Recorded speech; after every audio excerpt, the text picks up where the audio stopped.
ಕಾಣಿಸಿದಾಗ ನಾನು ಯಾರು ಅಂತ ಪ್ರಶ್ನೆ ಕೇಳಬೇಕಾಗಿಲ್ಲ, ಗೊತ್ತಾಗ್ಬಿಡುತ್ತೆ ಅಂತ. ಆದ್ದರಿಂದ ಇದೆಲ್ಲಕ್ಕೂ ಮುಖ್ಯ ಕಾರಣ ಆದದ್ದು 4 ಪರದೆಗಳನ್ನು ಗಟ್ಟಿಯಾಗಿ ತೂಗು ಹಾಕಿದ್ದಂಥ ವಸ್ತು ಅಂದರೆ ಮನಸ್ಸು. ಈ ಮನಸ್ಸು ಒಂದು ಇದೆಯಲ್ಲ, ಅದೇ ನಮ್ಮನ್ನೆಲ್ಲ ಕೂಡ ಹಾಕೋದು. ಮನ ಏವ ಮನುಷ್ಯಾಣಂ ಕಾರಣಂ ಬಂಧ ಮೋಕ್ಷಯೋಹೋ ಅಂತ.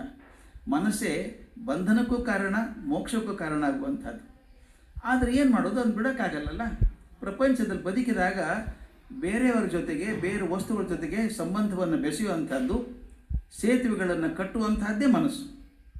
ಆ ಮನಸ್ಸು ಬೇಕು, ಆದರೆ ಮನಸ್ಸು ಇರೋ ತನಕ ನನಗೆ ನಾನು ಯಾರು ಅಂತ ಗೊತ್ತಾಗಲ್ಲ. ಎಷ್ಟು ಚೆನ್ನಾಗಿದೆ ನೋಡಿ.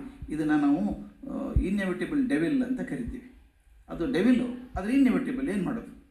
ಮನಸ್ಸು ಬೇಕು ನನಗೆ. ಮನಸ್ಸಿಲ್ಲದೆ ಬದುಕೋಕ್ಕೆ ಸಾಧ್ಯ ಇಲ್ಲ. ಮನಸ್ಸಿಲ್ಲದೆ ಹೋದರೆ ಯಾರ ಜೊತೆಗೂ ಸಂಬಂಧ ಇಲ್ಲ ನನಗೆ. ಆದರೆ ಮನಸ್ಸಿರೋ ತನಕ ನಾನು ಯಾರು ಅಂತ ಕಾಣಿಸಲ್ಲ. ಅದು ಎಲ್ಲದಕ್ಕೂ ಮೂಲ ಪ್ರೇರಣೆ, ಜನ್ಮಸ್ಥಾನ ಈ ಮನಸ್ಸು.